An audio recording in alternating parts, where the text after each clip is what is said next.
malam hari ini. Dan sebelum kita melanjutkan majelis ilmu, ada informasi saja bahwasanya ini kami sudah menyelesaikan beberapa naskah kitab, tapi memang berbahasa Arab yang digarap oleh saya beserta juga beberapa ikhwan dan beberapa santri atau santriwati saya di Ibnu Abbas maupun di tempat yang lain. Salah satu judul yang sudah selesai kita tulis adalah Takhrij Al-Mulakhas Al-Wafi. Ini buku yang berisi tentang tanda-tanda hari kiamat, baik tanda-tanda kecil maupun tanda-tanda besar yang sesuai dengan dalil-dalil yang sahih dari Nabi Shallallahu Alaihi Wasallam. Kitab yang kedua yang sudah kita selesaikan juga, Khatarut Taqawwul 'alal Muslim, bahaya menuduh orang Muslim. Yang ketiga, Wudu Sayyidina Rasulillah, wudu Tuan kami Rasulullah Shallallahu Alaihi Wasallam. Yang keempat, Al-Fawaid Al-Mihrabiyah, faedah-faedah yang ditulis oleh Abu Mihrab. Abu Mihrab itu nama salah satu ikhwan kita. Nama judulnya disebut Al-Fawaid Al-Mihrabiyah. Yang kelima, Al-Hilm Libasul Ilm. Sikap aris itu adalah pakaiannya orang yang berilmu.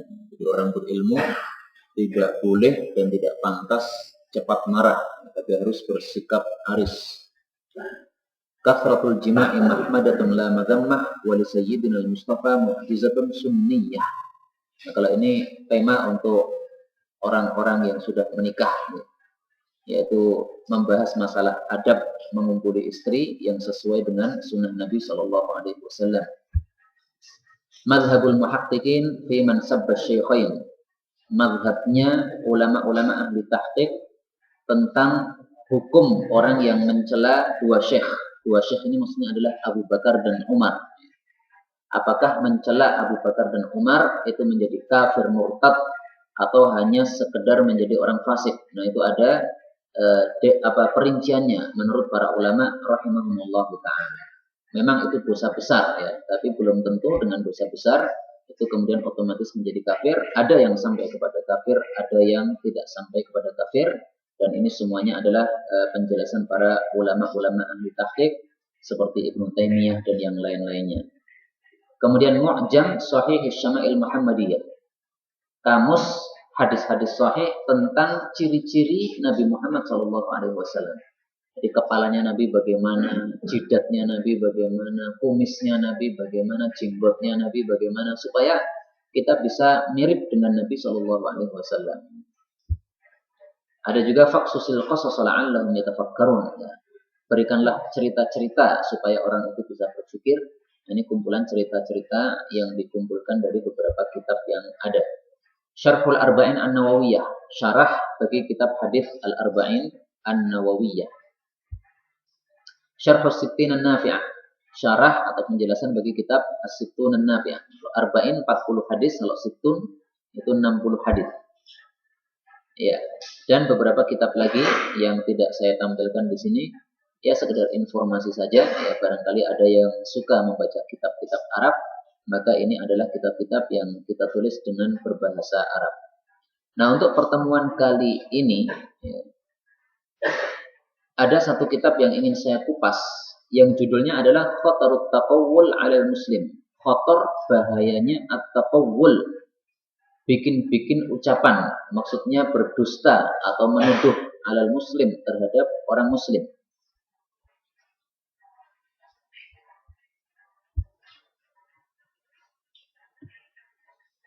Buku ini saya tulis dengan izin Allah Subhanahu wa taala pada bulan Safar tahun 1435, tepatnya pada bulan Desember tahun 2013, dan sekarang masih dalam perbaikan terus. Di dalam muqaddimah disebutkan di sini, fadzakir bil Qur'an may yakhafu wa'id. Berilah peringatan dengan Al-Qur'an siapapun yang takut terhadap ancaman saya.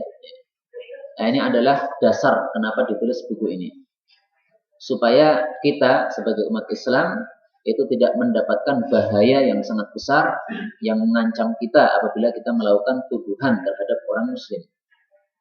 Allah Subhanahu wa taala mengatakan walladzina yu'duna al-mu'minina wal mu'minati bighairi maktasabu faqad ihtamalu buhtanan wa isman mubina. Ini surat Al-Ahzab yang ke-58 ayatnya. Orang-orang yang mengganggu orang-orang beriman dan orang-orang beriman perempuan tanpa apa yang mereka lakukan, jadi menuduhnya padahal tidak melakukannya, maka sungguh yang menuduh itu sudah memikul kedustaan yang besar dan dosa yang nyata. Contohnya adalah tuduhan kepada Aisyah radhiyallahu taala anha bahwasanya beliau berzina.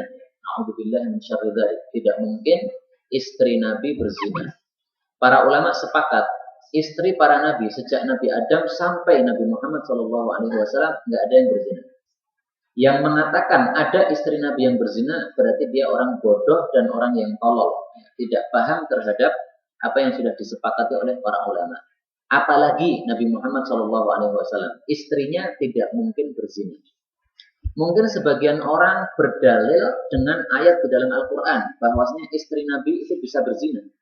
Tapi marilah kita jelaskan di sini bahwasanya dalil itu adalah dalil yang salah apabila digunakan untuk menetapkan hal itu. Jadi salah tafsir saja. Dan salah tafsir ini ternyata ada sejak zaman dulu sampai sekarang. Dan sekarang lebih ngeri lagi. Di sini pada surat At-Tahrim ayat yang ke-10 Allah mengatakan atau mengkisahkan tentang istrinya Nabi Nuh dan istrinya Nabi Lut. Kanata adalah keduanya tahta abdaini, adalah merupakan istrinya dua orang hamba min ibadina, dari hamba-hamba kami sholihin yang sholih. Fakhanatahuma, ini kalimat yang dijadikan dalil. Kedua istri ini mengkhianati keduanya, yaitu mengkhianati suaminya. Falam yughniya anhuma minallahi syai'a, maka suaminya tidak bisa memberikan manfaat kepada istrinya dari siksaan Allah. Nah, kata-kata mengkhianati suami ini dipahami berarti berzina, selingkuh, padahal sudah punya suami yaitu seorang nabi. Nah, ini dalil yang salah.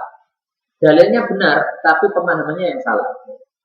Seperti misalnya orang mengatakan bahwasanya minuman keras itu halal.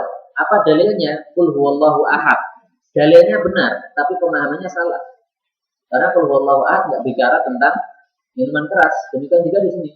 Mengkhianati di sini, ini para ahli tafsir mengatakan maksudnya tidak mau beriman kepada keduanya. Jadi dua orang ini suaminya ini adalah Rasul, adalah Nabi, tapi keduanya tidak mau mengikuti sebagai orang yang beriman. Itu maksud dari mengkhianati. Jadi bukan mengkhianati dalam masalah ranjang atau masalah hubungan suami istri. Ayat yang kedua Allah mengatakan ya ayyuhalladzina amanu taqullaha wa qulu qawlan sadida. Bertakwalah kepada Allah dan ucapkanlah kalimat yang lurus. Jadi mengucapkan kalimat yang lurus ini termasuk salah satu cara bertakwa kepada Allah Subhanahu wa taala. Nah, berarti orang yang menuduh itu adalah orang yang tidak bertakwa kepada Allah Subhanahu wa taala. Allah juga mengatakan fakaifa idza asabatuhum musibatun bima qaddamat aydihim. Maka bagaimana apabila menimpa mereka sebuah musibah yang besar gara-gara tingkah laku tangan-tangan mereka. Maksudnya Allah mengancam bahwasanya orang yang melakukan perbuatan yang jelek maka dia akan diincar oleh musibah yang besar. Nah, termasuk menuduh orang muslim ini adalah perbuatan dosa yang besar, dosa yang tidak sepele. Maka mengancam orang yang menuduh sesama muslim sebuah musibah yang besar berdasarkan zahir atau umum dari ayat ini. Meskipun ayat ini asalnya bicara tentang orang-orang munafik, akan tapi kalau ada orang muslim yang melakukan sama dengan orang-orang munafik, maka mereka juga akan mendapatkan hukuman yang sama pula. Allah mengatakan waman ahsanu qawlan. Nah, ini adalah ayat yang terakhir yang dikutip di sini untuk menghasung kita supaya menjaga lidah kita. Setelah dijelaskan ayat-ayat yang mengerikan, yang bicara tentang bahayanya ucapan yang tidak benar, maka pada ayat yang terakhir ini adalah bicara tentang orang yang ucapannya paling baik. Waman ahsanu qawlan, siapakah orang yang paling baik ucapannya? Mimman da'a ilallahi, daripada orang yang berdakwah kepada Allah, wa amila shalihah, beramal saleh, wa qala innani minal muslimin, dan dia menegaskan sungguh saya termasuk umat Islam. Saya adalah orang muslim. Nah, ini adalah orang yang divonis oleh Allah ahsanu qawlan, orang yang paling bagus ucapannya. Wala tastawil hasanatu wala sayyi'ah, kata Allah, tidak sama antara kebaikan dengan keburukan. Wa dzakir fa inna dzikra tanfa'ul mu'minin. Berilah peringatan karena peringatan itu akan bermanfaat kepada orang-orang yang beriman. Nah, ini hadis-hadis yang akan saya bacakan dari buku ini adalah merupakan bagi diri saya sendiri juga kepada bapak-bapak semua supaya kita semua menjaga lidah kita. Ya, jangan sampai lidah kita menyebabkan kita masuk ke dalam api neraka. Apakah manusia bisa terjerumus dalam api neraka gara-gara lidahnya? Jawabnya jelas. Akan tapi kita pengen dalil. Baik, saya tampilkan dalil yang menunjukkan bahwasanya gara-gara lidah itu bisa menjerumuskan ke dalam api neraka. Nabi Shallallahu Alaihi Wasallam pernah ditanya oleh Mu'adz bin Jabal, wahai Rasulullah, apakah mungkin seseorang itu terjerumus ke dalam neraka hanya gara-gara ucapan lidahnya? Karena kan kecil ini kan, hanya berkata-kata saja. Maka Nabi Shallallahu Alaihi Wasallam mengatakan, sakilat ka ummuka. Itu kalau diartikan pada bahasa Indonesia itu celaka Anda. Kenapa pertanyaan kok seperti itu ya? Celaka Anda, itu jelas, pertanyaan jelas itu. Ya Mu'adz, celaka Anda wahai Mu'adz. Wahal, bukankah tidak yakubun nas menjerumuskan para manusia finnar pada api neraka ala wujuhihim, wajah-wajah mereka. Jadi artinya terbalik, wajah mereka yang turun duluan. Au ala manakhirihim, atau hidung-hidung mereka. Illa kecuali haswa itu gara-gara hasil dari alsinatihim, lidah-lidah mereka. Jadi gara-gara ucapan itu seseorang bisa masuk ke dalam neraka. Tapi kita juga harus adil. Maka kita katakan gara-gara ucapan kita bisa masuk ke dalam jannah. Maka hendaklah kita berhati-hati, jangan sampai menggunakan lidah semau gue, akhirnya nanti akan bertanggung jawab di hadapan Allah Subhanahu wa Ta'ala. Nah, hadis yang pertama yang saya tulis pada kitab ini adalah hadis yang diriwayatkan oleh Abu Dawud dengan sanadnya dari Ibnu Abbas radhiyallahu Ibnu Umar. Dia mengatakan, aku mendengar Rasulullah Shallallahu Alaihi Wasallam bersabda. Ini hadisnya panjang, maka saya ringkas saja yang berkaitan dengan tema, yaitu Nabi mengatakan, man, barang siapa yang qala, mengucapkan fi mu'minin, tentang orang beriman, ma laysa fihi, sesuatu yang tidak ada di dalam dirinya orang beriman itu, alias menuduh. Maka balasannya apa? Askanahullah, Allah menempatkan dia radghatal qabal, pada radghatal qabal. Radghatal qabal ini kalimat yang asing, sehingga para sahabat nggak paham. Maka para sahabat bertanya, apa itu radghatal qabal wahai Rasulullah? Rasulullah menjawab, radghatal qabal itu adalah nanah-nanahnya penghuni neraka. Jadi penghuni neraka itu ketika dibakar di dalam neraka, maka kulitnya ini menjadi mengelupas ya, karena dibakar dengan api, sehingga keluar darahnya, keluar nanahnya. Nah, kumpulan antara darah dengan nanah dan keringat dan segala macam yang menetes dari badan manusia di dalam api neraka, itu namanya adalah radghatal qabal. Jadi orang itu akan dibenamkan oleh Allah, dijerumuskan oleh Allah, dipenjara oleh Allah di dalam nanah dan darahnya ahli neraka, hatta yakhruja, sehingga dia itu keluar mimma qala, dari ucapannya. Maksudnya keluar dari tuduhannya. Nah, ini adalah ancaman yang sangat besar dari Allah Subhanahu wa Ta'ala. Buku ini ditulis karena saya melihat pada masa sekarang ini banyak sekali orang yang tidak berhati-hati, sehingga meskipun KTP-nya Islam, akan tapi amalan-amalannya tidak sesuai dengan ajaran Islam. Ada kiai dituduh sebagai teroris, dimasukkan dalam penjara. Nah, ini tuduhan ini kalau tidak dicabut, padahal dia ini kiai bukan teroris, maka orang yang melakukannya nanti akan mendapatkan hukuman seperti ini. Meskipun KTP-nya Islam, dia juga melakukan sholat, juga membayar zakat, juga puasa Ramadan, tapi kalau belum keluar dari ucapannya, artinya belum mencabut tuduhannya itu, maka pasti akan diancam mendapatkan hukuman seperti ini. Nah, kita mungkin tidak termasuk orang-orang yang menuduh, tapi kadang-kadang kita itu terjerumus ke dalam mempercayai tuduhan. Itu sama saja. Karena Nabi Shallallahu Alaihi Wasallam pernah bersabda, dan hadis ini sudah pernah saya sampaikan dulu. Kita tampilkan lagi supaya kita ingat lagi hadisnya. Nabi Shallallahu Alaihi Wasallam bersabda, ini nunggu sebentar. Nah, riwayat Sunan Abu Dawud.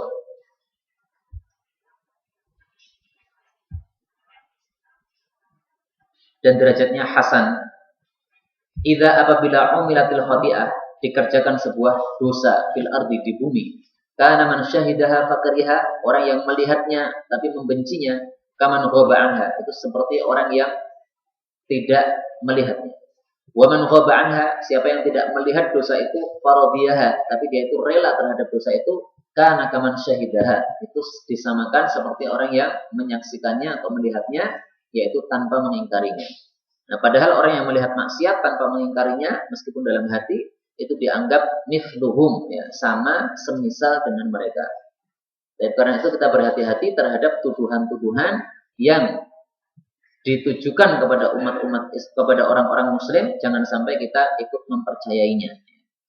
Nah, kata-kata yakhruja mimma qala, keluar dari ucapannya, ini dimaksudkan adalah yatuba, dia bertaubat dari tuduhannya tadi, wa yastahilla minal maquli fihi, dan minta maaf kepada orang yang sudah dituduh. Jadi taubat saja kepada Allah belum cukup. Kalau sudah taubat kepada Allah tapi belum minta maaf kepada orang yang dituduh, ini tetap masih akan dibenamkan di dalam nanahnya ahli neraka. Maka harus dua yang dilakukan. Kenapa harus dua yang dilakukan? Para ulama mengatakan karena dosa ini termasuk dosa yang berkaitan dengan manusia. Dosa itu ada dua, dosa kepada Allah saja murni, atau dosa kepada Allah plus kepada manusia. Nah, kalau dosanya itu kepada manusia, maka juga harus melakukan dua kali taubat, yaitu minta maaf dan bertaubat kepada Allah Subhanahu wa taala. Dan kemudian hadis yang kedua, ini judulnya nyeleneh, ya. Fadlu, kelebihan irtiya bil muslim, menggunjing orang muslim. Tapi yang dimaksud kelebihan di sini dalam tanda petik, ya. Hadisnya diriwayatkan oleh Al-Imam Ardiya di dalam kitab Al-Mukhtarah dengan sanadnya dari Anas bin Malik yang mengatakan suatu saat Abu Bakar As-Siddiq bersama Umar radhiyallahu taala anhuma disertai oleh seorang laki-laki yang menjadi pelayan keduanya. Kemudian karena ini dalam perjalanan, ya, maka Abu Bakar dan Umar lelah kemudian tidur.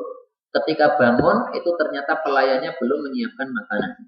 Maka salah satu dari keduanya berkata kepada yang lain, wah, ini pelayan kita kok tidurnya dahsyat gitu. Intinya begitu. Ya. Jadi cuma ngomong gitu aja. Ini tidurnya kok dahsyat ini. Ya. Intinya begitu. Maka kemudian keduanya membangunkan pelayan itu dan mengatakan, tolong kamu datang kepada Rasul Shallallahu Alaihi Wasallam, lalu katakan kepada beliau, sesungguhnya Abu Bakar dan Umar mengucapkan salam kepada Anda dan keduanya minta lauk kepada Anda karena belum ada makanan. Nah, setelah pelayannya ini sampai kepada Nabi, Nabi mengatakan, "Aqri'humas salam." Balaslah salam saya kepada keduanya. Wa akhbirhuma, kabari keduanya, annahuma qad iqtadama, bahwasanya dua orang ini Abu Bakar dan Umar radhiyallahu taala anhuma itu qad iqtadama, itu sudah makan lauk. Maka mendengar sabda ini Abu Bakar dan Umar kaget, kemudian langsung datang kepada Nabi Shallallahu alaihi wasallam lalu bertanya, "Wahai Rasulullah, kami sudah mengirim orang supaya minta lauk kepada Anda, malah Anda mengatakan kami sudah makan lauk. Makan lauk apa? Kami belum makan apa-apa." Maka Nabi mengatakan, kalian itu makan lauk bilahmi akhikuma, yaitu daging saudara kalian berdua. Yang dimaksud saudara ini siapa? Pelayannya tadi, ya, yang tinggi bayi. Karena menggunjing seorang muslim itu sama dengan memakan dagingnya atau bantainya orang muslim tersebut.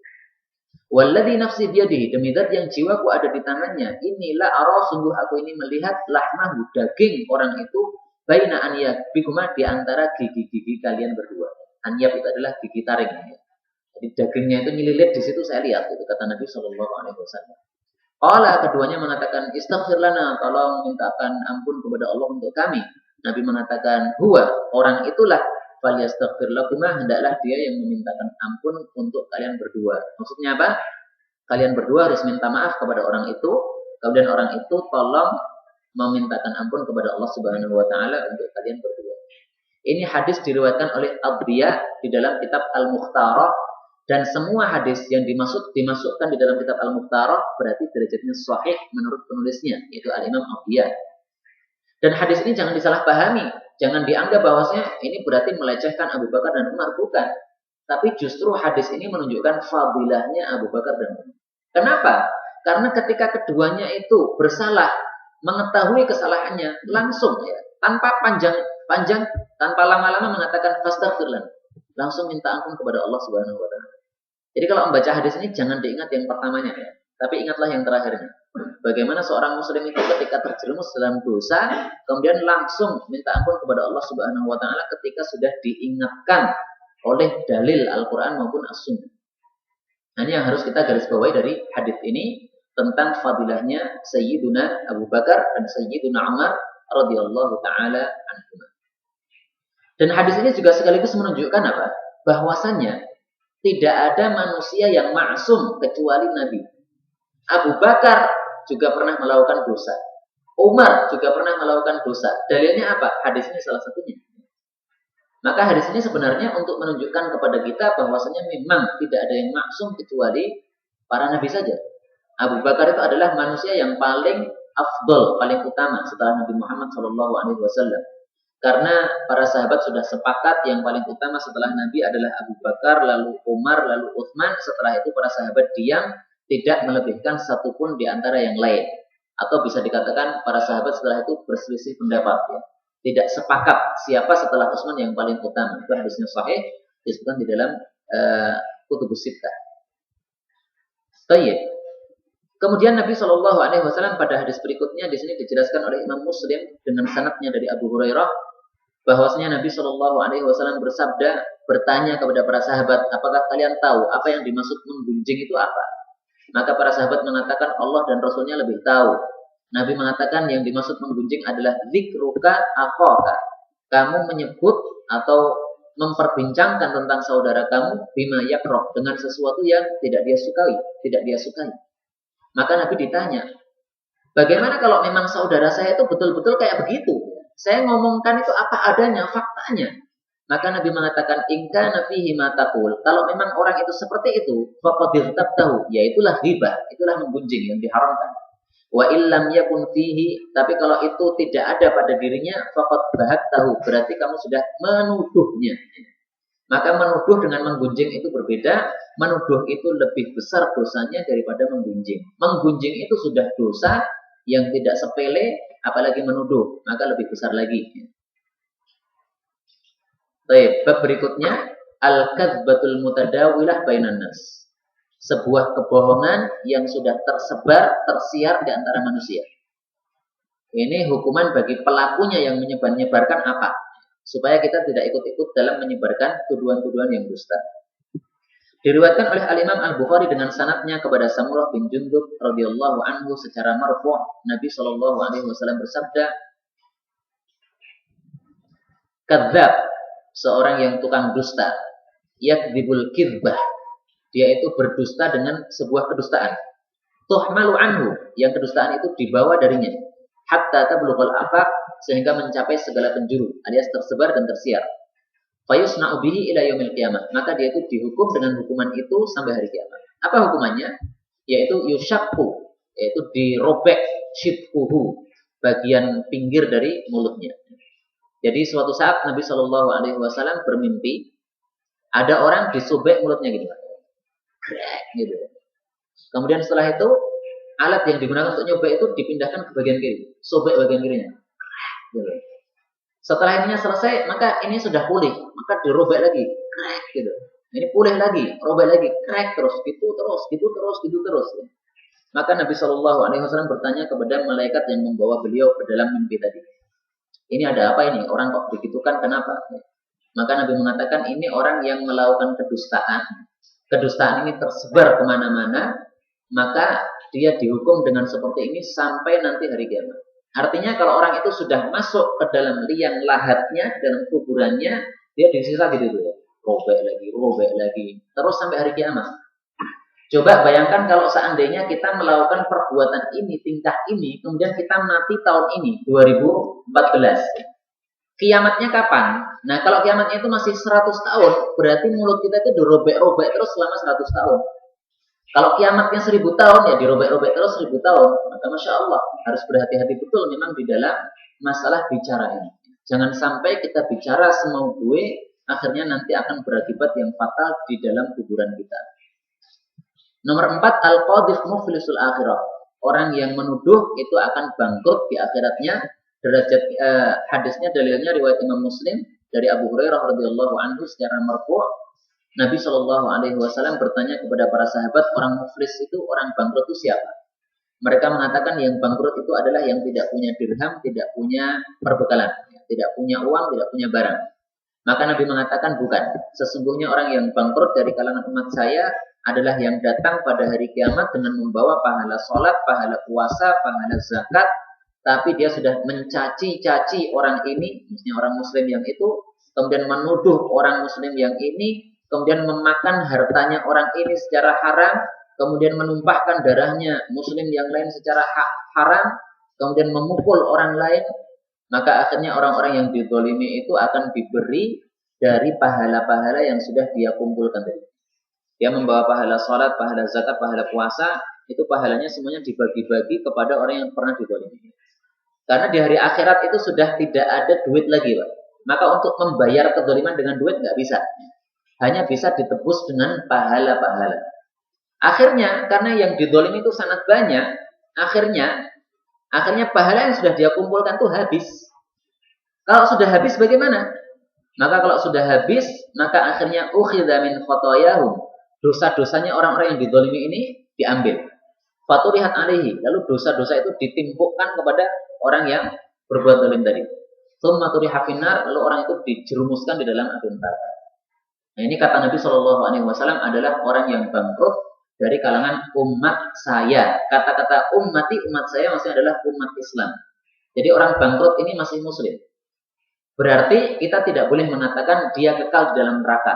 Dia tidak kekal di dalam neraka, tapi silahkan mampir di neraka. Mampirnya berapa lama? Wallahu a'lam bishawab. Nah, karena itu kita harus berhati-hati jangan sampai menjadi orang yang muflis, orang yang bangkrut di akhirat nanti gara-gara menzalimi saudara sesama muslim kita, meskipun menzaliminya hanya dengan ucapan. Sekedar ucapan satu kata saja. Kalau itu sudah menjadi tersebar, maka itu akan menyebabkan dosa yang sangat besar sekali. Baik, monggo. Mungkin misalkan saya pernah menzalimi orang. Iya. Saya juga pernah dizalimi orang. Jadi pernah menzalimi tapi juga pernah dizalimi. Iya. Yang menzalimi adalah orang lain atau orang itu?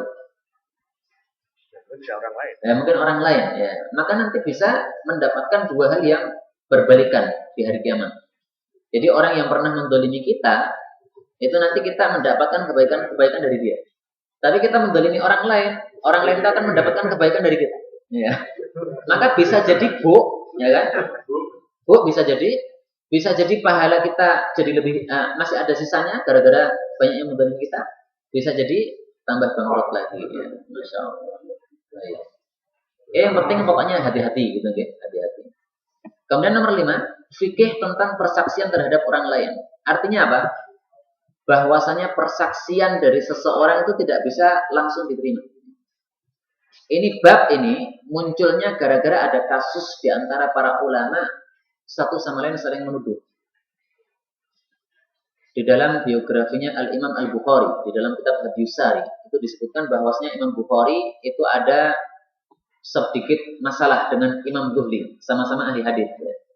Imam Zuhli ini majelisnya berkurang muridnya gara-gara Imam Bukhari datang ke desanya. Sehingga Imam Zuhli ini merasa kurang enak dengan Bukhari. Akhirnya dia mengungkapkan sebuah ucapan yang intinya ucapan itu adalah menuduh Imam Bukhari. Akhirnya Imam Zuhli ini kemudian memberikan ultimatum. Siapa ngaji di Bukhari jangan ngaji di saya jangan ngaji di Bukhari. Maka Imam Bukhari kehabisan murid kecuali 2 orang. Pertama Imam Muslim, satunya lagi temannya Imam Muslim, saya lupa namanya. Nah, setelah itu Imam Bukhari keluar dari kampung itu dan mati di tengah jalan. Karena dia memang minta kepada Allah, ya Allah saya dimatikan saja. Baik, dari kisah itu kita bisa ambil kesimpulan apa? Bahwasanya ucapan seseorang atau persaksian seseorang itu tidak bisa langsung diterima. Meskipun yang ngomong itu adalah ulama, yang ngomong adalah kiai. Kiai nuduh kiai. Nah, ucapannya kiai ini tidak bisa langsung diterima. Ada fikihnya, kapan ucapan seseorang diterima, kapan persaksian seseorang itu diterima. Maka dalam hadis ini dikatakan kalau mau bersaksi itu harus bersaksi yang sangat terhadap sesuatu yang sangat jelas, taros syamsa, sebagaimana jelasnya kalau engkau itu melihat matahari. Pada siang hari kita melihat matahari betul-betul jelas kelihatan. Nah, kalau mau bersaksi terhadap seseorang itu harus jelasnya seperti itu. Misalnya bersaksi, saya betul-betul melihat dia berzina. Nah, itu harus betul-betul melihat kemaluan masuk kemaluan. Kalau cuma saya melihat dia masuk kamar, kemudian terdengar suara-suara, itu nggak bisa. Karena suara-suara itu belum tentu berzina. Saya melihat keduanya masuk dalam selimut, kemudian keruntel-keruntel. Keruntel-keruntel itu belum tentu berzina. Yang dimaksud zina itu adalah kemaluan masuk kemaluan. Nauzubillah min syarri dzalik. Maka kalau bersaksi harus sesuatu yang jelas betul-betul dengan mata kepala dia melihatnya. Kalau kayaknya, ya, kayaknya dia pernah berkata seperti ini, kayaknya dia pernah, nah itu nggak bisa. Ini fikih memberikan saksi. Kemudian Nabi Shallallahu Alaihi Wasallam mengancam, sesungguhnya nanti akan datang suatu kaum yang mereka itu khianat, mereka tidak amanah. Mereka itu bersaksi padahal tidak diminta sebagai saksi. Alias yaitu suka bersaksi, suka ngomong, ya. Padahal tidak diperlukan saksinya. Dan mereka itu bernazar tapi tidak mau melaksanakan nazarnya. Dan mereka itu tampak gemuk pada tubuh mereka. Artinya apa? Bukan berarti ini mencela orang yang gemuk. Ya. Maksudnya adalah dia itu tidak pernah bersungguh-sungguh di dalam Islam, tapi dia santai-santai, tidak pernah belajar Islam, sehingga muncul kegemukan pada dirinya karena suka makan dan tidak pernah bersungguh-sungguh di dalam mengamalkan Islam. Nah, maka fikih dalam persaksian itu ada hukumnya di dalam Islam. Nabi Shallallahu Alaihi Wasallam bersabda, hadisnya sahih, bahwasanya al-bayyinatu, bukti itu alal mudda'i, itu harus didatangkan oleh orang yang memberikan dakwaan. Kita carikan hadisnya. Hadis diriwayatkan oleh At-Tirmidzi. Al-bayyinatu, bukti itu alal mudda'i, harus didatangkan oleh orang yang mendakwakan sesuatu. Yang disebut bukti itu adalah dua orang saksi, laki-laki yang adil. Kalau laki-laki yang tidak adil alias fasik, maka tidak diterima. Nah, kalau ada seseorang berbicara tentang seseorang, tapi dia tidak bisa mendatangkan dua saksi, atau tidak mau atau tidak berani mendatangkan dua saksi, maka di dalam Islam ini ucapan orang ini 0 tidak dipakai, sia-sia saja. Meskipun yang ngomong itu adalah kiai, meskipun yang ngomong itu adalah berjenggot, meskipun yang ngomong itu adalah ustadz dan sebagainya. Kenapa? Karena kita tahu dari pelajaran Imam Bukhari tadi. Imam Bukhari kiai, Imam Zuhri kiai, sama-sama ahli hadis. Imam Zuhri terkenal juga karena dia termasuk perawi yang thiqah. Thiqah itu adalah perawi yang hadisnya bisa diterima karena orangnya kuat hafalannya dan orangnya adalah orang yang baik. Tapi memang meskipun orang yang baik itu bisa diganggu oleh setan. Nah, maka dalam hal ini perkataannya Imam Az-Zuhri karena tidak bisa mendatangkan bukti bahwasanya Imam Bukhari melakukan sesuatu itu, maka perkataannya tidak bisa diterima. Karena itu Ibnu Hajar mengatakan tentang tuduhan kepada Imam Bukhari ini, la yadurruhu dzalik. Tuduhan terhadap Imam Bukhari itu tidak bermudarat terhadap beliau sama sekali. Kenapa? Karena tuduhan itu tidak ada buktinya sama sekali. Akan tapi Allah Subhanahu wa taala setelah beberapa tahun kemudian ternyata Allah itu meninggikan derajatnya Imam Bukhari dan Imam Zuhri ditinggalkan jauh oleh Al-Imam Al-Bukhari. Sehingga umat Islam sekarang ini kalau disebutkan nama Bukhari semuanya pada kenal. Tapi kalau nama Zuhri, ya meskipun sama-sama ahli hadis yang besar pada waktu itu, tapi tidak banyak yang kenal. Ini Allah Subhanahu wa taala menampakkan sekarang siapa yang benar, siapa yang salah.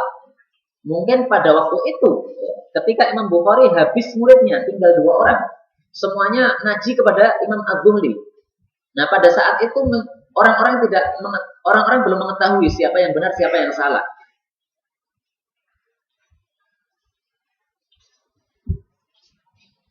Tapi pada akhir urusannya, itu Allah kemudian menampakkan siapa yang benar, siapa yang salah, yaitu setelah kematian Al-Imam Al-Bukhari rahimahullah ta'ala. Baik, kemudian bab yang ke-6, i'wijajul lisan, lidah yang bengkok. Diriwayatkan oleh Al-Imam At-Tirmidzi dengan sanadnya dari Abu Sa'id Al-Khudri secara marfu' bahwasanya apabila manusia itu masuk waktu pagi, seluruh anggota tubuhnya itu mengancam atau mengingatkan atau tunduk kepada lidah. Maka semua anggota badan mengatakan, wahai lidah, bertakwalah kepada Allah dalam masalah kami, karena kami ini akan mengikuti Anda. Kalau Anda itu lurus, wahai lidah, maka seluruh anggota tubuh Anda juga lurus. Tapi kalau Anda itu bengkok, wahai lidah, maka seluruh anggota tubuh Anda juga bengkok.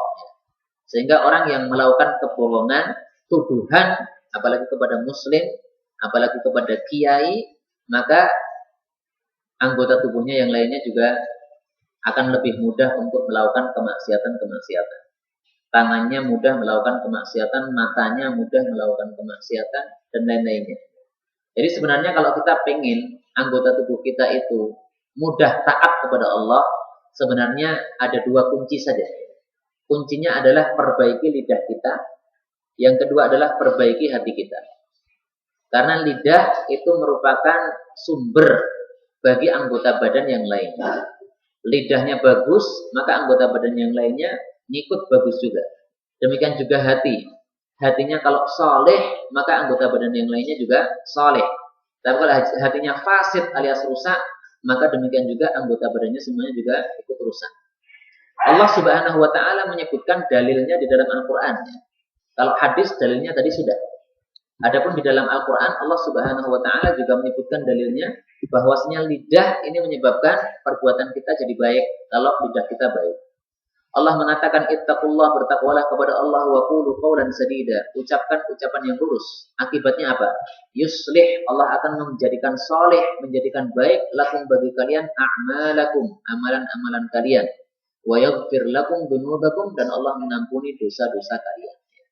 Maka kalau ucapan kita sudah lurus, sudah baik, maka amal kita juga akan menjadi saleh, menjadi baik juga. Bab yang ketujuh, salamatul insan fi hifdzil lisan.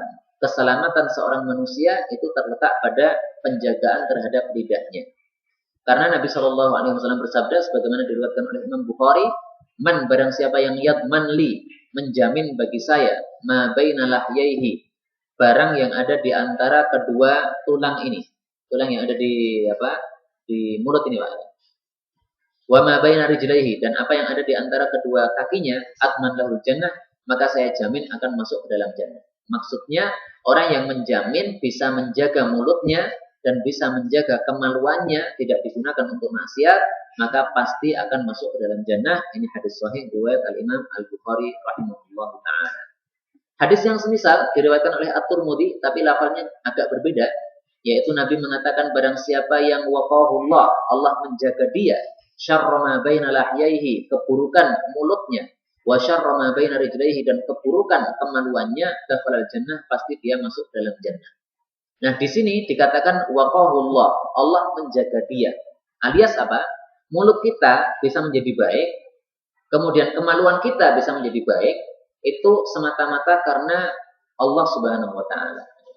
Maka seharusnya kita minta kepada Allah Subhanahu wa Ta'ala supaya Allah itu menjaga mulut kita dan supaya Allah itu menjaga kemaluan kita.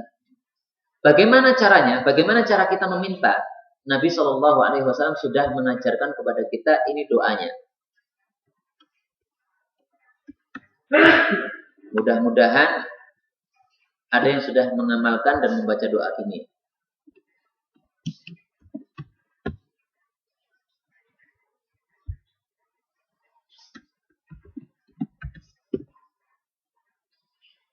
Nah, ini doa yang diriwayatkan oleh Imam Muslim, hadisnya sahih. Allahumma ya Allah, ati, berikanlah nafsi kepada jiwa saya taqwaha, akan ketakwaannya. Wa zakkiha, dan sucikanlah jiwa saya, anta khairu man zakkaha, engkau adalah zat yang terbaik yang bisa mensucikan jiwa saya. Anta waliyuha, engkau adalah pengurus jiwa saya. Wa maulaha, dan engkau adalah penolong jiwa saya. Allahumma inni a'udzubika min ilmin la yanfa', saya berlindung dari ilmu yang tidak bermanfaat, dari hati yang tidak bisa khusyuk, dari jiwa yang tidak bisa kenyang, dan dari doa yang tidak dikabulkan oleh Allah Subhanahu wa Ta'ala. Hadis riwayat Muslim dari Zaid bin Arqam. Kata salah satu guru saya, tapi saya belum pernah mengeceknya, ya. Namanya Al-Ustaz Muhammad Halim dari Solo. Beliau mengatakan bahwasanya hadis ini munculnya, atau doa ini munculnya adalah merupakan tafsir dari surat Wasyamsi. Karena Allah Subhanahu wa Ta'ala mengatakan di dalam surat Wasyamsi, wasyamsi wa duhaha wal qamari idza talaha, dan seterusnya sampai akhirnya Allah mengatakan wa nafsin wa ma sawwaha, demi jiwa dan demi yang menciptakan jiwa, yaitu Allah. Fa'alhamaha, lalu Allah memberikan ilham kepada jiwa fujuraha, akan kedosaannya, perbuatan dosanya, wa taqwaha, dan akan ketakwaannya. Sungguh beruntung orang yang mensucikan jiwanya, dan sungguh rugi orang yang mengotori jiwanya. Artinya, jiwa manusia ini ada dua kemungkinan. Bisa menjadi baik, bisa menjadi buruk. Akan tapi yang menyebabkan baik dan buruk itu juga atas izin Allah Subhanahu wa taala.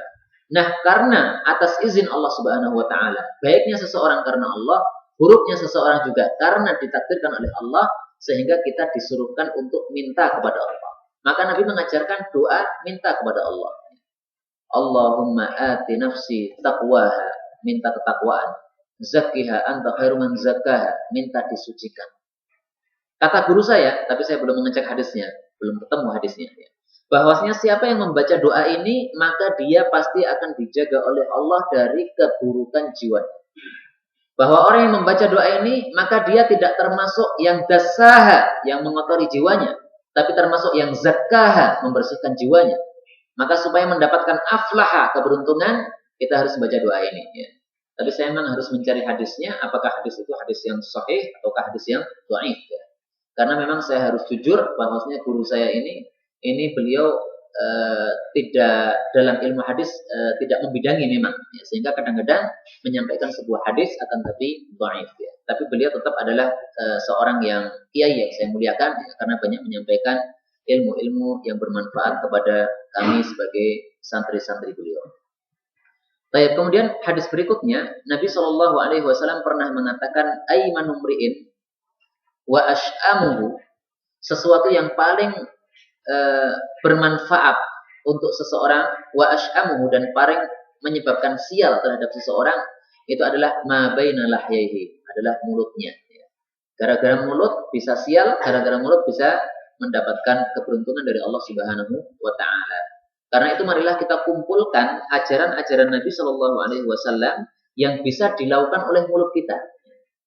Karena kalau mulut kita sibukkan dengan apa yang sudah diajarkan oleh Nabi Shallallahu Alaihi Wasallam, insya Allah kita akan dijaga dari keburukan mulut kita itu. Contohnya doa tadi, meminta supaya diberi takwa, diberi kesucian. Kita selalu membaca doa ini.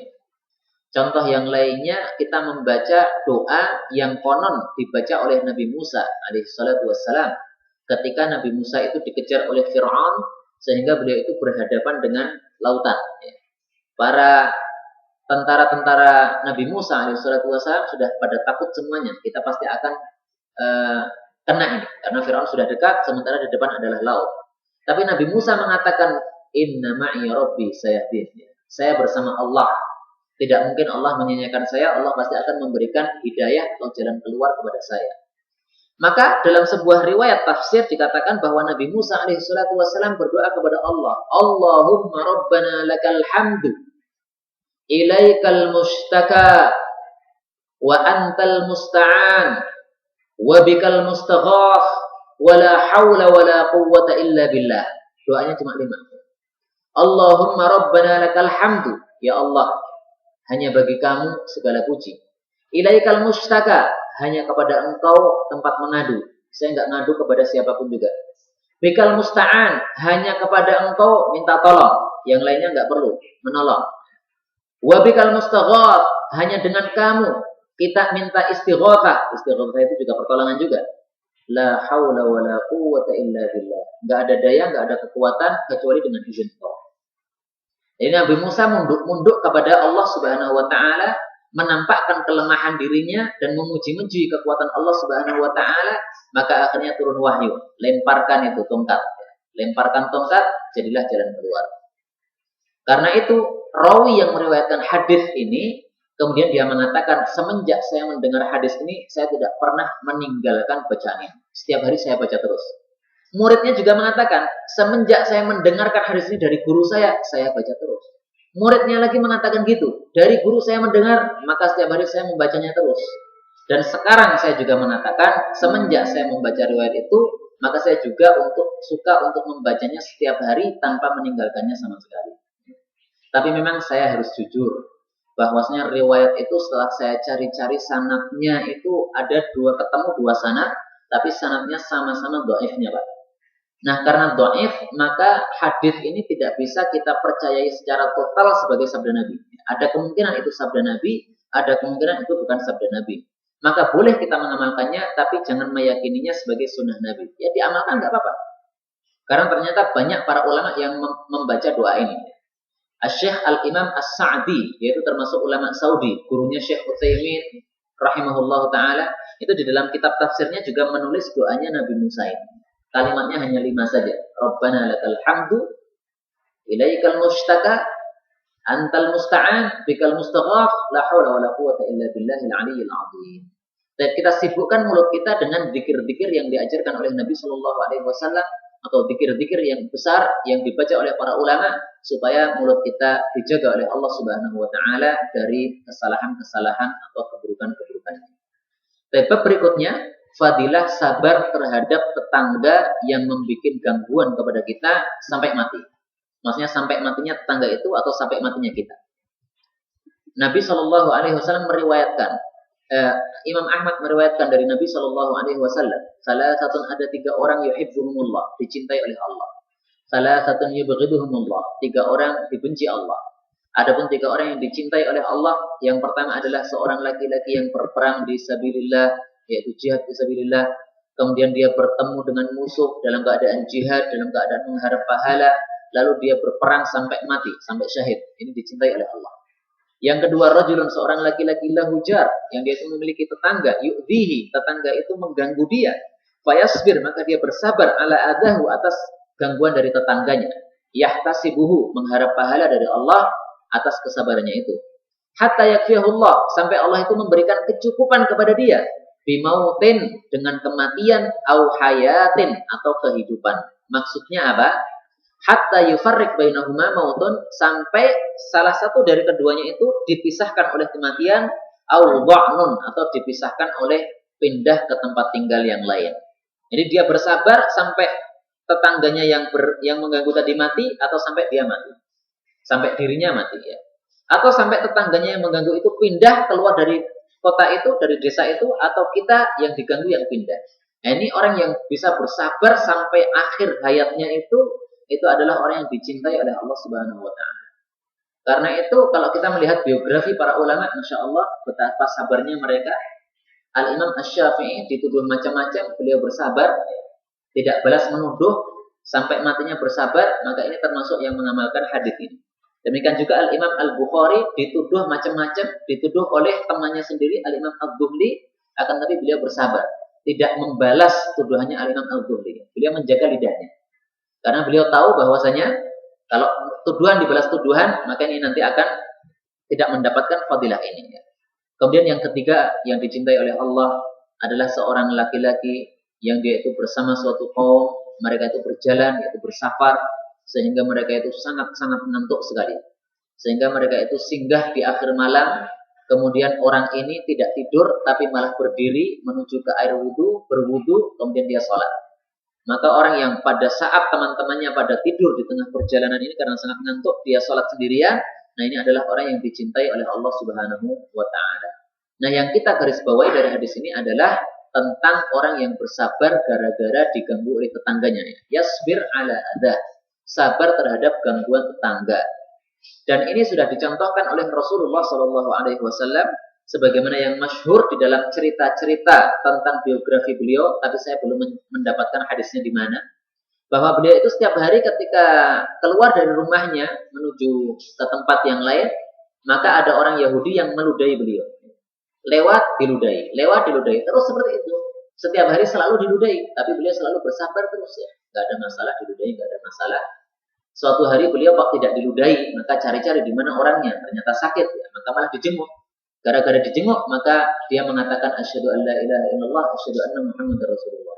Nah, ini kalau kisah ini benar ya, maka ini contoh yang paling baik untuk menjelaskan hadis ini. Bagaimana seseorang itu ketika diganggu oleh tetangganya, yasbir, bersabar ala adahu, atas gangguan tetangganya. Kebanyakan kita kalau diganggu itu balas. Kebanyakan kita kalau diganggu itu balas yang lebih besar. Diganggu 5, balasnya 10. Nah, itu kebanyakan kita. Tapi Nabi Shallallahu Alaihi Wasallam mengajarkan enggak, sabar. Yang dimaksud sabar itu apa? As-sabru al-habs. Yang dimaksud sabar Sabar itu artinya menahan diri. Sehingga kita tidak melakukan apa yang dia lakukan. Kita tidak melakukan apa yang menyebabkan kita berdosa gara-gara membalas gangguannya itu. Itu adalah as-sabr, menahan diri.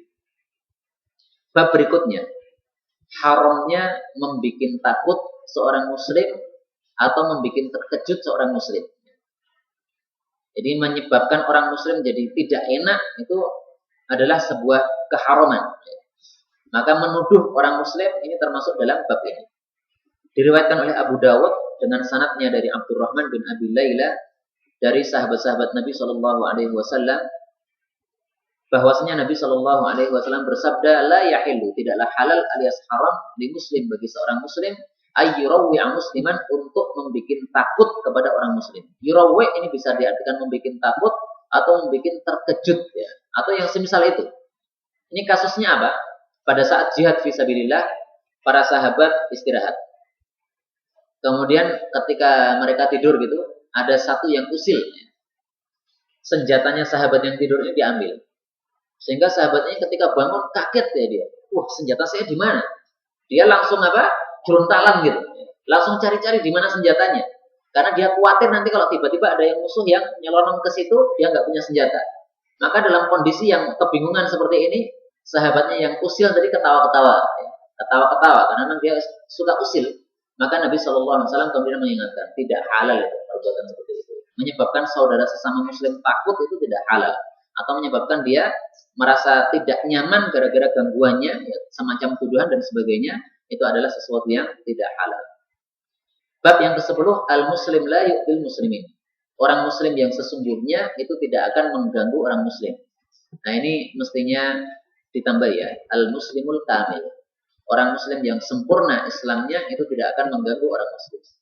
Karena Nabi Shallallahu Alaihi Wasallam ditanya, siapakah orang muslim yang paling baik, yaitu yang Islamnya sempurna? Maka beliau mengatakan, man salimal muslimuna min lisanihi wa yadihi. Adalah orang muslim yang tidak mengganggu umat Islam dengan lidahnya maupun dengan tangannya. Nah, menuduh orang ini termasuk mengganggu dengan lidah. Orang muslim yang paling sempurna adalah orang yang umat Islam itu selamat dari tuduhannya. Umat Islam itu selamat dari ucapannya, dari celaannya dan sebagainya. Bab yang ke-11, berbuat madharat itu adalah haram, adapun memaafkan itu adalah baik atau diajarkan atau dituntut oleh syariat Islam. Nabi Shallallahu Alaihi Wasallam sudah memutuskan an la darara, tidak boleh berbuat madharat, wala dirar, dan tidak boleh saling berbuat madharat. Kenapa? Karena sesama umat Islam ini adalah innamal mu'minuna ikhwah, saling bersaudara, sehingga enggak berhak saling memberikan madharat. Kalau saling memberikan madharat itu berarti sudah keluar dari sifat orang beriman yang sudah ditetapkan oleh Nabi Shallallahu Alaihi Wasallam, demikian juga ditetapkan oleh Allah di dalam Al-Quran Al-Karim. At-tahrish bainal muslimin rijs. Ini bab yang ke-12. Mengadu domba antara umat Islam itu adalah kotoran, adalah perbuatan kotor. Amalus syaitan, itu tingkahnya setan. Dalilnya diriwayatkan oleh Imam Muslim. Nabi Shallallahu Alaihi Wasallam bersabda, sungguh setan itu sudah putus asa bahwasanya dia disembah oleh orang-orang yang sudah mau sholat di Jazirah Arab. Artinya setelah agama Islam masuk Jazirah Arab, setan ini sudah putus asa, udah nggak bakalan lagi manusia-manusia di Jazirah Arab ini menyembah berhala, nggak bakalan lagi. Mereka sudah putus asa. Walakin, kata Nabi, tapi setan belum berputus asa dalam satu hal.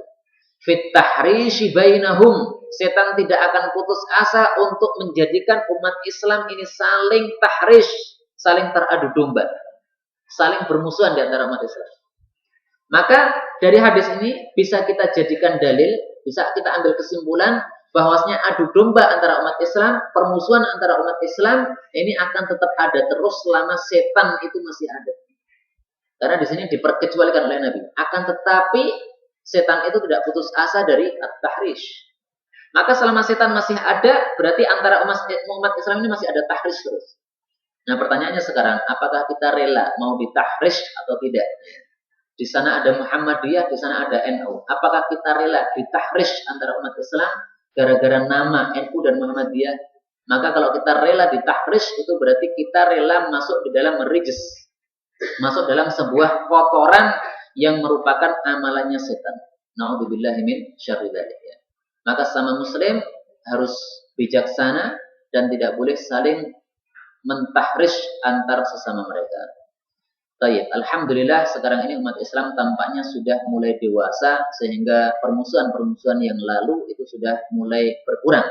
Tapi ternyata orang yang ingin mengadu antara umat Islam ini masih ada terus. Karena umat Islam dianggap kekuatan yang mengerikan sehingga supaya umat Islam tidak bisa menjatuhkan mereka, mereka berusaha memang supaya umat Islam ini saling tempur antar sesama sehingga tidak punya kekuatan. Bab berikutnya arbar riba. Riba yang paling besar dosanya itu adalah al-ifsad fi irdil muslim, merusak kehormatan orang muslim. Dalilnya diriwayatkan oleh Hakim, Nabi Shallallahu Alaihi Wasallam bersabda bahwasanya riba itu ada 73 pintu atau 73 macam. Yang paling ringan dosanya itu seperti dosa mengumpuli atau menzinai ibunya sendiri. Kemudian Nabi mengatakan sesungguhnya riba yang paling besar dosanya itu ada riba dalam masalah kehormatan seorang muslim. Maksudnya apa? Mendolimi kehormatan orang muslim. Ada seorang muslim mengejek kehormatan kita 1 kali. Kita mengejeknya 5 kali. Ini berarti riba ya. Karena 1 dibalas 5. Sebagaimana utang 1 juta dikembalikan 2 juta. Ini riba. Mengejek 1 kali dibalas 5 kali. Ini riba terhadap kehormatan orang muslim. Apalagi ada orang muslim menuduh muslim yang lainnya, padahal muslim yang dituduh ini tidak pernah menuduhnya. Ini lebih riba lagi ya. Karena 0 dibalas 1 berarti. Apalagi tuduhannya itu berkali-kali. Maka ini berarti lebih besar lagi dosanya. Nah, kalau riba yang paling kecil saja dosanya itu sama dengan zina kepada ibunya sendiri, maka berapa besarnya dosa menuduh orang muslim, ya. Mencelakai atau merobek-robek kehormatan seorang muslim dengan cara menuduhnya. Tidak terbayangkan lagi dosanya. Maka harus berhati-hati betul terhadap lidah-lidah kita masing-masing. Bab yang ke-14, al-qadhif, orang yang menuduh itu majziyun, pasti akan dibalas indallah di hadapan Allah bima qadhaf, gara-gara tuduhan yang dia sampaikan. Riwayat Imam Bukhari dan Muslim, Nabi Shallallahu Alaihi Wasallam bersabda, barang siapa yang menuduh budaknya sendiri, budaknya itu kan hartanya Pak ya. Padahal budaknya itu bersih dari tuduhan tuannya itu, maka tuannya itu akan dicambuk oleh Allah yaumal qiyamah, pada hari kiamat. Artinya apa? Orang yang menuduh seseorang, meskipun di dunia dia bisa aman, dia bebas dari tuntutan, tapi nanti di hari kiamat tidak akan bebas dari tuntutan sama sekali, kecuali 1, dia harus minta maaf dulu ya. Kalau nggak minta maaf, terlanjur menuduh, apalagi tuduhannya itu sudah tersebar, ya, sehingga dia tidak akan bisa lepas dari cambukannya Allah Subhanahu wa Ta'ala atau hukumannya Allah Subhanahu wa Ta'ala. Meskipun itu dari seorang bapak kepada anaknya, meskipun itu dari seorang majikan kepada budaknya, meskipun itu dari seorang kiai kepada muridnya, atau sebaliknya, Masya Allah. Bab yang ke-15, falahul maqduf, keberuntungannya orang yang dituduh indallah di hadapan Allah nanti bima qudhif, gara-gara dia dituduh. Jadi orang yang dituduh meskipun di dunia dia itu jatuh namanya, tapi di hadapan Allah nanti di akhirat dia akan tinggi namanya. Dia akan falah, akan beruntung. Karena Nabi Shallallahu Alaihi Wasallam pernah mengancam, barang siapa yang pernah melakukan kezaliman kepada saudaranya, kezalimannya itu terhadap kehormatan saudaranya atau dalam masalah yang lainnya, maka adalah dia itu minta kehalalannya dari dia, itu minta maaf kepadanya pada hari ini, kata Nabi. Al-yaum, hari ini harus minta maaf. Sebelum datang sebuah hari yang tidak ada dinar, tidak ada dirham, maksudnya hari kiamat. Karena kalau sudah tidak ada dinar, tidak ada dirham, maka kalau dia itu memiliki amalan-amalan soleh, maka akan diambil dari dia sesuai dengan kadar kezalimannya. Kalau kezalimannya itu besar, ya, tuduhannya itu tuduhan yang besar, sehingga menyebabkan akibat yang fatal, maka juga akan dibalas dengan pahala yang besar juga. Karena itu Nabi Shallallahu Alaihi Wasallam dalam hadis yang lain mengatakan tentang tuduhan kepada mujahid fisabilillah. Nah ini bukan tuduhan ya, tapi khianat. Nabi Shallallahu Alaihi Wasallam bersabda, kalau ada seseorang yang menggantikan temannya yang sedang berjihad fisabilillah, menggantikan posisinya di dalam keluarganya, tapi kemudian khianat. Jadi misalnya ada mujahid fisabilillah berjihad, kemudian ada tetangganya yang menggantikan posisi dia di dalam keluarganya yang ditinggal jihad tadi. menafkainya dan sebagainya misalnya, mengurusinya. Ya. Akan tapi akhirnya mengkhianatinya. Mungkin dititipi duit, akhirnya kemudian mengambilnya. Atau mungkin kemudian dia menzinai istri dari mujahid yang pernah jihad tadi itu.